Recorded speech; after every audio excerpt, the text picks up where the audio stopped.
Jeudi 20 juillet, bonsoir à tous et bienvenue dans votre journal. À la une ce soir, un nouveau visage à la tête du ministère des Outre-mer. Philippe Vigier, ancien député d'Eure-et-Loir, il succède à Jean-François Carenco, resté un an aux responsabilités. Les élus martiniquais ont réagi entre fatalisme, déception et scepticisme. Le chantier majeur Outre-mer, c'est celui de la vie chère. La commission d'enquête parlementaire présentait aujourd'hui 68 propositions, primes pour les salariés du privé ou encore des baisses jusqu'à 20% du prix des produits alimentaires. Nous verrons si elles sont réalisables. Le combat des Robertins pour obtenir la reconnaissance de la catastrophe sanitaire. Hier, la mairie a ouvert des permanences dans plusieurs quartiers. Les habitants défilent pour déclarer tous les objets perdus, tous les dommages générés par les gaz toxiques. Et puis pour finir, votre page évasion des vacances. Ce soir, on vous emmène à Basse-Pointe pour une randonnée en buggy. Ces petits véhicules tout-terrain qui traversent même les rivières. Mais il faut avoir le cœur bien accroché, vous verrez. Philippe Vigier est donc le nouveau ministre délégué aux Outre-mer. L'annonce est tombée aujourd'hui dans le cadre du remaniement ministériel. Jusqu'ici député d'Eure-et-Loir, il se dit passionné par les Outre-mer. L'urgence pour lui sera d'appliquer les 72 mesures annoncées cette semaine dans le cadre du SIOM. Voyez son portrait dressé par Pierre Lacombe. Voici donc le nouveau visage des Outre-mer. Philippe Vigier a 65 ans, il est biologiste de profession et père de 3 enfants. Ce natif de la Drôme entame sa carrière politique en 1995 dans la région centre avec un mandat de maire adjoint de Châteaudun et de conseiller régional. En 2001, il est élu maire de Cloix-sur-le-Loir, une commune de moins de 6000 habitants, et 6 ans plus tard député de la 4e circonscription d'Eure-et-Loir. Régulièrement réélu, Philippe Vigier siège depuis maintenant 16 ans à l'Assemblée nationale. En septembre 2020, il rejoint la majorité présidentielle et le MoDem. Il a également été membre de la délégation aux Outre-mer de 2017 à 2022, une période durant laquelle il signe un rapport sur la défiscalisation dans les Outre-mer. À l'Assemblée, Philippe Vigier s'est opposé à la réintégration des soignants non vaccinés. Il s'est montré favorable à la réforme des retraites, mais contre l'utilisation du 49.3. Philippe Vigier prend donc la suite de Jean-François Carenco et devient ministre délégué aux Outre-mer sous l'autorité de Gérald Darmanin, qui conserve lui son portefeuille de ministre de l'Intérieur et des Outre-mer. Et à peine nommé, déjà critiqué par des élus ultramarins, manque d'expérience de nos territoires ou encore manque de respect au moment des textes sur la crise sanitaire. En Martinique, certains élus ont préféré ne pas réagir, d'autres s'interrogent sur les chantiers initiés par le prédécesseur Jean-François Carenco et qui sont encore loin d'avoir abouti. On écoute le président de la CTM, Serge Letchimy, puis Béatrice Bellet, première secrétaire de la Fédération socialiste de Martinique. Ils sont au micro de Stéphanie Octavia et Patrice Châteaudégua. M. Carenco avait commencé un travail de fond. Ce n'était pas un politique classique. On peut lui reprocher ça. C'est un technicien, spécialiste de proximité. On lui aurait même reproché de trop voyager dans les pays d'outre-mer, ce qui est une bonne chose. Il est souvent venu ici. Et nous avons fait des avancées considérables. Et les résultats du SIOM montrent bien que son travail a été conséquent et extrêmement important. Nous allons mettre en œuvre le SIOM. Et nous allons entrer dans un processus de discussion statutaire et d'évolution des institutions. Qu'on le fasse sortir maintenant, ça crée un malaise. Que vont devenir les différentes décisions qui ont été prises? Est-ce que tout le monde peut être sur la même ligne? On ne peut pas être avec une autre personne qui puisse mettre en application de manière différenciée ce qui a été pensé communément dans une discussion qui émane de l'appel de Fort-de-France de l'an dernier. Donc nous sommes très inquiets.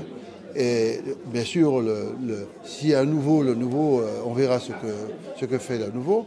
Mais je rends hommage à M. Carenco pour le travail qu'il a fait. Philippe Vigier est quelqu'un qui a été à la délégation de l'Outre-mer, donc qui a été député, qui a une connaissance malgré tout de nos territoires, une connaissance comme on peut en avoir quand on est à 8000 km, il ne faut pas se faire d'illusions, néanmoins qui a eu à aborder un certain nombre de questions, qui est, parlons-en, contre la défiscalisation, qui est un instrument important pour nous en matière de développement et notamment, par exemple, en ce moment, sur la question du logement social et de sa construction. Mais je crois qu'aujourd'hui, ce dont nous avons résolument besoin, c'est des équipes de choc sur l'outre-mer.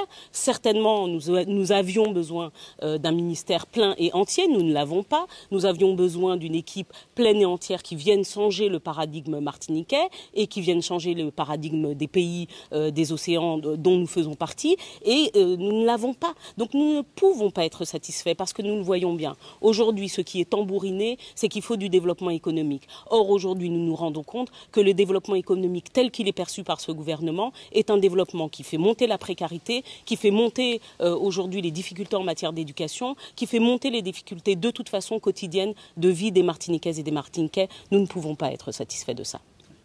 Et plus de réserves pour le député Giovanni William. Quelques interrogations pour Marcelin Nadeau. On écoute les réactions des deux députés. Pour ma part, je n'ai pas l'habitude d'avoir un avis tranché sur les gens tant que je ne vois pas leurs actes. Donc c'est un ministre qui arrive, c'est un ancien collègue parlementaire de la majorité présidentielle.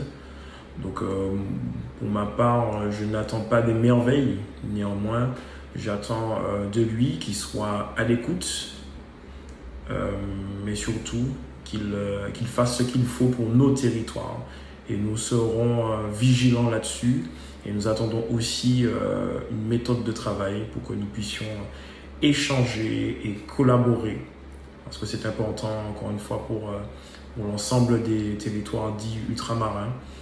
Mais au-delà de ça, je considère que c'est un ministre qui est parti, un ministre qui arrive.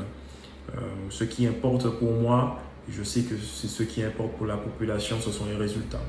Les ministres changent en fait pour que rien ne change. Pour reconnaître M. Vigier, qui est député à l'Assemblée nationale, enfin, qui l'a été jusqu'à présent, je ne connais pas une excessive passion pour les questions concernant ce qu'on appelle les outre-mer. Et je m'interroge franchement comment on a pu, au lendemain d'un SIOM, avec une annonce fracassante de 70 mesures, virer justement du jour au lendemain comme ça le ministre qui portait ce SIOM. Et je crois que ça en dit long sur l'intérêt que ce gouvernement accorde à notre situation et aux préoccupations de son peuple. Voilà pour ces réactions à la nomination de Philippe Vigier, nouveau ministre des Outre-mer. Il succède donc à Jean-François Carenco, remercié donc à peine un an après sa nomination. Alors qu'est-ce qui n'a pas fonctionné? On fait le bilan avec Nora Nonnet. Un portefeuille partagé. D'un côté, le locataire de la rue Oudinot, Jean-François Carenco, et de l'autre, Gérald Darmanin, hôte de la place Beauvau. Ce dernier, ministre de l'Intérieur, a élargi son champ d'action avec les Outre-mer, comme à Mayotte, où en avril dernier, il lance l'opération Wambouchou pour lutter contre l'immigration, la délinquance et les bidonvilles. Je pense que ce qui est très important, c'est la destruction du logement insalubre, parce qu'on n'accepterait ça nulle part ailleurs en France. De policier à Mayotte, Gérald Darmanin endosse le rôle de négociateur en Nouvelle-Calédonie, visiblement bien décidé à marquer son empreinte dans la sortie de l'accord de Nouméa. En 3 visites sur le Caillou, il échoue à faire se rencontrer indépendantistes et loyalistes. Un petit succès tout de même, le possible élargissement du corps électoral pour que plus d'électeurs puissent voter lors des élections provinciales. Aujourd'hui, les indépendantistes ont fait un grand pas puisqu'ils ont accepté l'idée de parler de ce corps électoral glissant, de faire rentrer des gens donc, dans cette liste électorale qui était, vous le savez, bloquée depuis très longtemps. Si le ministre de l'Intérieur et des Outre-mer sait se montrer médiateur, il ne manque pas de créer la polémique. En février, il affirmait que c'est la République qui a aboli l'esclavage, provoquant la colère des parlementaires ultramarins. Et en 1848, c'est la République qui, en Martinique puis en Guadeloupe, a aboli l'esclavage. Ce qui ne retire évidemment en rien le combat de ceux qui, esclaves ou non esclaves, ont voulu combattre ce crime contre l'humanité.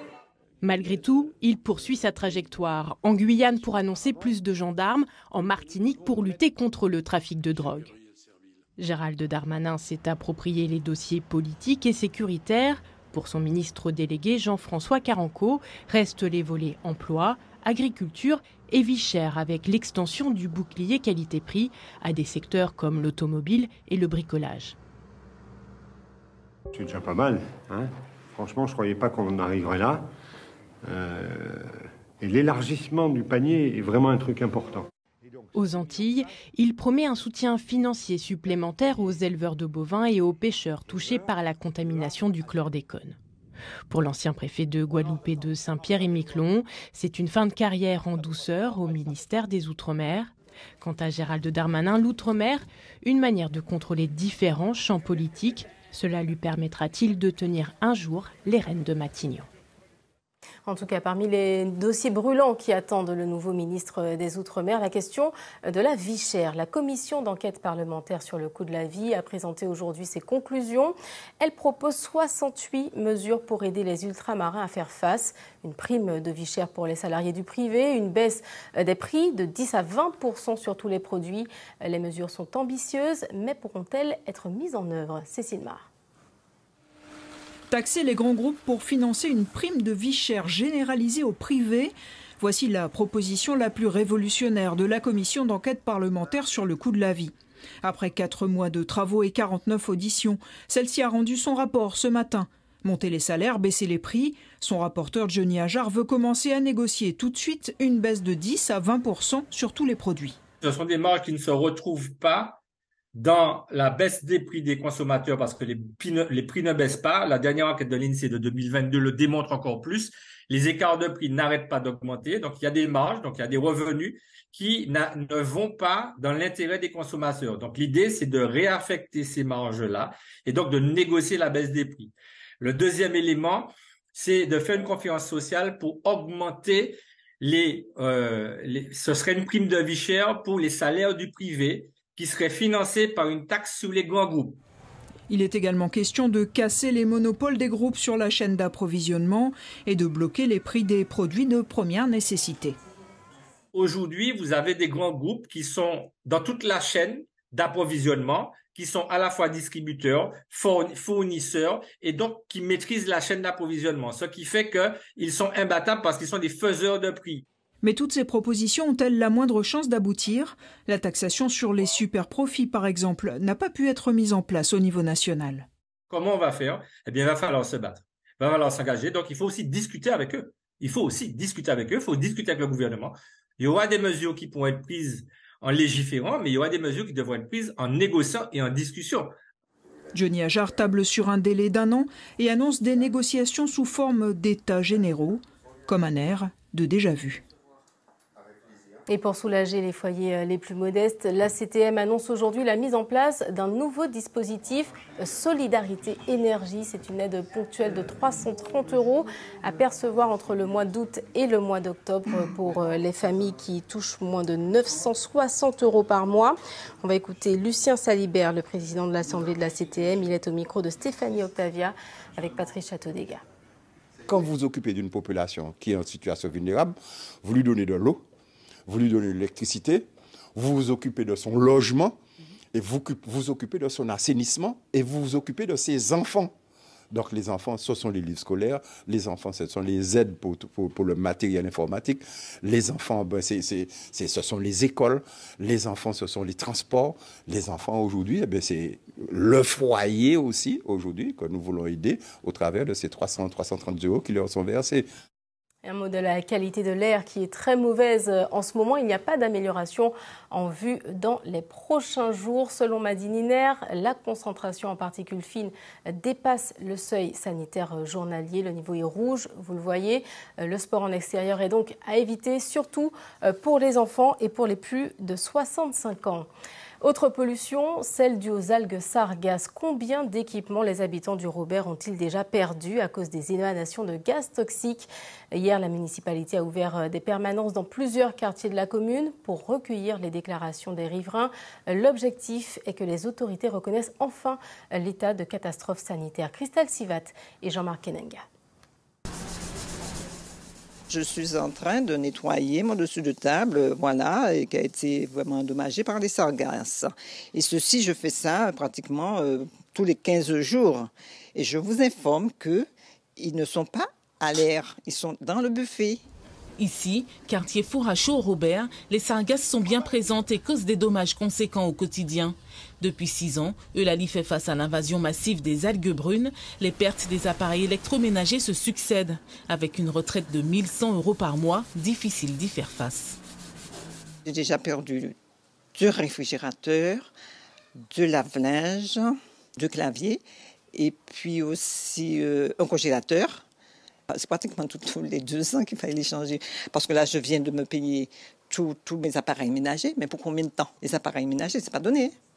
Alors, et lorsque 2 tombent en panne en même temps, je ne vais pas dire que je vais péter les plombs, mais presque. Ça fait un fossé dans le budget. Je suis à la retraite. Quelques mètres plus loin, dans ce quartier qui auparavant portait bien son nom, Sable Blanc, les sargasses font aussi des dégâts sur les équipements. Chez Micheline, en plus des climatiseurs défectueux et du réfrigérateur hors service, son système informatique est à changer ou à réparer quasiment tous les trimestres, soit 2 000 € à prévoir par an.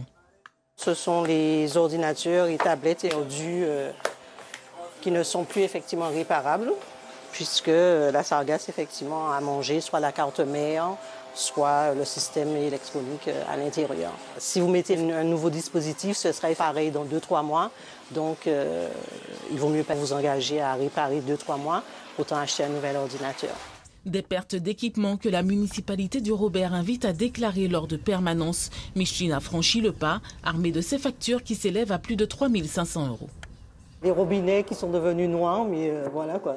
J'espère quand même qu'il y aura un aboutissement favorable à cette permanence et à ce début effectivement de prise en charge qui est demandé ici. Le recensement que nous faisons, nous voulons que les personnes soient indemnisées de leurs pertes.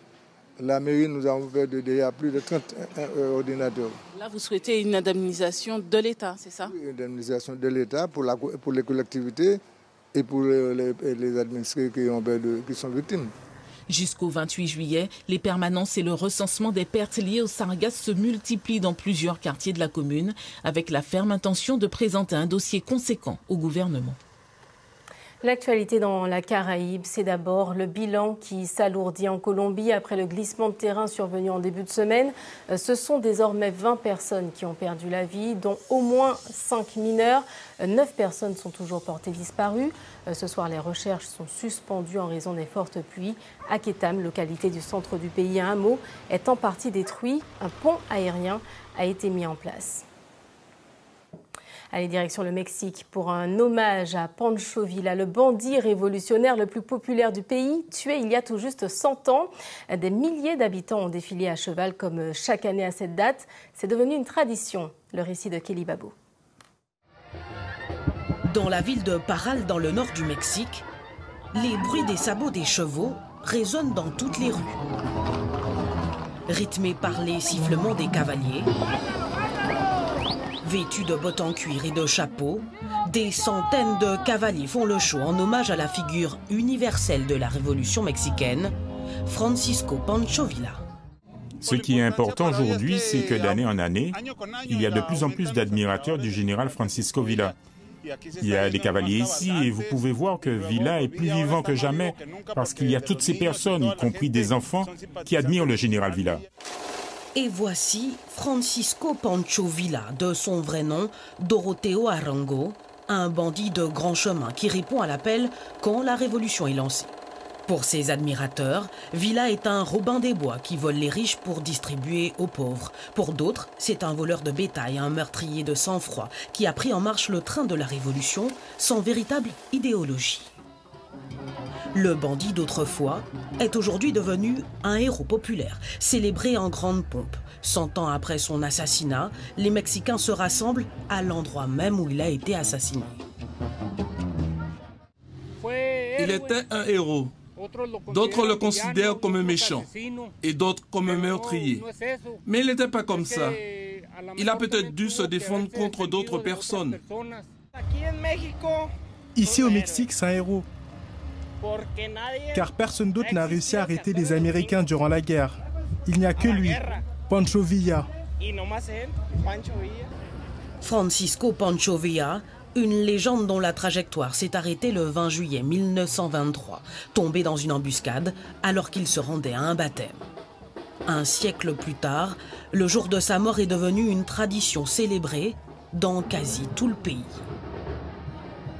Et chez nous, ce sont des milliers de personnes qui sont attendues le week-end prochain à la Mercury Beach. Il y en aura encore plus autour des Yoles. Alors, quel dispositif de sécurité pour les encadrer, pour encadrer ces deux événements très attendus? Cet après-midi, le préfet a présenté les moyens déployés pour encadrer les deux manifestations. On écoute les précisions de Jean-Christophe Bouvier et la réaction d'un organisateur. Ils sont au micro de François Marlin.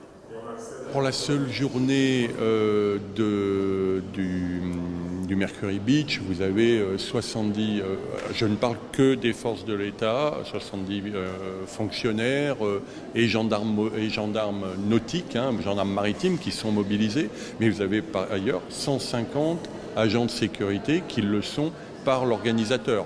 Donc, d'une manière conséquente, nous avons un dispositif qui permet à la fois d'assurer la sécurité de l'accès par terre et par mer à cette manifestation festive.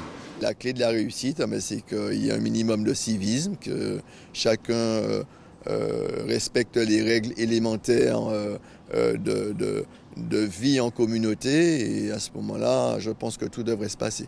On a mis en tout cas tous les moyens nécessaires pour éviter tout dérapage et s'adapter à la réalité du terrain et aux dérapages qu'on peut connaître aujourd'hui sur ce type d'événement. Pour ce qui concerne le Tour des Yoles, là c'est un autre moyen, c'est plus de 1000 personnes qui sont mobilisées pendant toute la manifestation pour assurer là encore, aux côtés de l'organisateur, la sécurité des Yoles et donc assurer la sécurité de la bulle autour des Yoles et également la sécurité des manifestations organisées dans chaque municipalité qui toutes prendront fin à 16h chaque jour. Allez, c'est l'heure du rendez-vous évasion des vacances. A-t-on déjà observé des sentiers de basse pointe depuis un buggy lancé à pleine vitesse? Il suffit parfois de changer d'angle de vue pour vivre une toute nouvelle expérience. Illustration avec ce reportage de Raphaël Luce et Patrice Châteaudégard. Je rappelle à tout le monde que nous sommes en pure balade découverte, aucune notion de performance tolérée. Rouler au pas, faire attention tracteur ouvrier dans les champs. Ceinture attachée, moteur bien chauffé. C'est parti pour 3 heures de balade. En première partie, visite de plantation de canne à sucre, de bananes ou encore d'ananas. Tout cela accompagné d'anecdotes venant du guide. Est-ce que vous avez une idée du temps qu'il faut entre plantation de la jeune plante comme je tiens dans la main jusqu'à la récolte du fruit mûr? La totalité du cycle, d'après vous, elle dure combien de temps? Combien? Ah mais combien? 3 ans, ok. Parce que des années, c'est vaste, mouille-toi un peu quoi. Personne n'a trouvé la réponse qui est de 12 à 15 mois. Après cette pause théorique, la visite redémarre. En traversant des gués, les randonneurs se dirigent vers la rivière pour un bain de fraîcheur, toujours aussi agréable. Ce que j'ai aimé, c'était la rivière, même si elle était froide. Et puis, c'était très beau de voir les petites racines. Et puis, la rivière, c'était super beau. Le parcours continue dans cette belle forêt tropicale. Mais certains passages difficiles ont créé quelques frayeurs.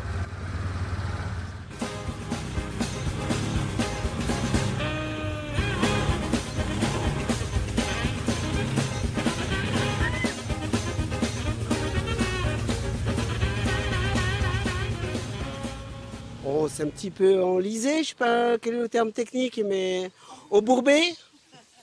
On a fait à peu près n'importe quoi. Ça fait partie des beaux moments, c'est sympa. L'important, c'est de ressortir vivant. Dernière halte à la distillerie JM au Makuba pour une visite commentée et dégustative. On aime bien effectivement tout ce qui est un peu adrénaline, tout ce qui est un peu sensation. Donc voilà, donc demain ce sera le jet ski. Voilà. Donc on va continuer dans la lancée. On a été formé pour pouvoir expliquer ça aux clients. On a vraiment pris ce parti-là, plus découverte que pur sport mécanique. Ça permet aux gens d'aller découvrir un peu les milieux naturels dans lesquels on évolue avec simplicité et plutôt de manière amicale. Ludique et sensationnelle, la randonnée buggy est particulièrement sollicitée en cette période de grandes vacances. Allez, pour finir, un détour au Festival culturel de Fort-de-France. Hier, mercredi, c'était la journée dédiée aux plus petits et ils étaient plus d'1 millier rassemblés au Parc Floral. Après un après-midi d'animation, la journée s'est clôturée par un spectacle de rue. Des robots géants de la compagnie Remue-Ménage ont défilé aux côtés des dragons de la compagnie Zizani. Spectacle détonnant, impressionnant même pour certains. Ambiance en images avec Jean-Marc Kenenga et Cathy Pierre-Charles au montage. Tu m'as attaqué, toi. C'est pas gentil.